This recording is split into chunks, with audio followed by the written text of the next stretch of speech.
Some say beards are a lifestyle, some say it's just a trend, some say it's masculine, some say it's just a front. But who are we to judge? Well, we're about to find out. They called him the Beard.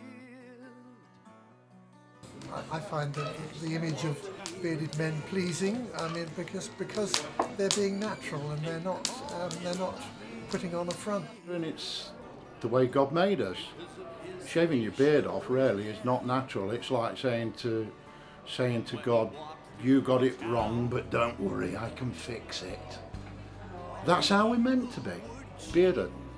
I actually really do like beards. I find them quite intriguing, like who's hiding behind the beard. But I don't like kissing it, no. I've always liked facial hair, so I pretty much quite like it. It makes a man a man. I think if a man is bald-faced, it's quite young and immature.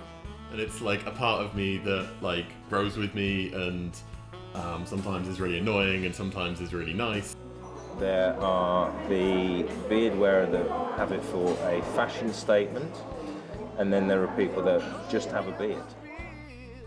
The British Beard Club, commonly known for encouraging and supporting the growing, styling and maintenance of a man's beard and competing in beard and moustache championships. It's a social club. We have a common interest in growing facial hair, but it's not an essential part of it. What I love that seems to be quite unique about beard culture is there's so many of these like clubs and organisations starting up, some really small and some like really big and prominent, and they're all awesome. We go all over the world, in fact. We're travelling to Austria in October for the World Championships. We have 16 or so categories of different kinds of beards. There's full beards, just moustaches on their own, goatee beards, and so on. So each person with a different kind of beard can join his own category to compete. So it makes it fairer, and it also makes more interest for the audience, because part of the whole point of the event is to get people in to watch, and of course they pay something for their tickets, and some of that money goes to the charity. I'm raising money at the moment for cancer research into prostate cancer, and one of them did suggest to me, well, why don't you shave your beard off for cancer research? Oh, bruh. It's not what you look like with or without a beard, it's what you do that defines you.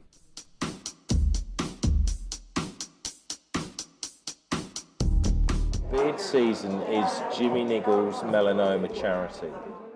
Basically, Jimmy lost one of his best friends at the age of 26 to skin cancer, a guy called Wes Bonnet. And Wes had the melanoma on his neck, just here. So at his funeral, Jimmy and a few of his close friends decided they wanted to do something to raise awareness and prevention. So they grew the beards as a symbol to cover the neck, not as a fashion statement. There's 60 people involved in the project, so we've shot 60 subjects. And Project 60 came around. I had photographed several bearded subjects before I started Project 60, but because of Project 60, beards have become very significant purely because of the charity and now the Somerset House show. If you haven't been outdoors for a few years, you might not have noticed that beards are back. Fear not the hipster beard, for it too shall pass. Do you know, I never thought I'd be a trendsetter, but when I started growing it 2 years ago, there were not so many beards about. The popularity's sort of risen in the past 12 months, but no, I think it's going to come and go. I think it's been a trend for 3 or 4 years now, if not longer. And with the Somerset House show in March, when they set their press release out, there was the question, has the beard reached its peak? Back in the day, to be able to grow a beard represented the change from boy to man. It was linked with masculinity and male courage. The resulting popularity has contributed to the stereotypical Victorian male figure in the popular mind. Everyone's talking about beards. Like whenever there's like a big film premiere or something, if someone either has a beard or hasn't got a beard, it's suddenly a big focus. It brings people together, so it's all about connecting people, and I was sort of procrastinating from work, stroking my beard, thinking there's got to be an idea in this somewhere, and I just came up with the idea. Bristler, there, as a complete joke. I think originally I didn't want it to be purely a dating app, because I prefer the idea of it being like a little community of people all having like happy conversations about beards, and in that mix you can like find people to go on dates with. I have heard about Bristler, yes. I think I might even be on it, but I didn't know. I'm not up to. Do you know, if it says beard, I sign up to all sorts. I'm in so many groups. I'm not really computer savvy. What about women? What do they think of men abandoning their barbers, leaving their razors rusting on bathroom shelves, and beginning to grow facial hair? My boyfriend actually has a slight beard going on, and I really hated the roughness and the coarseness of it. So I was like, okay, let me try it out.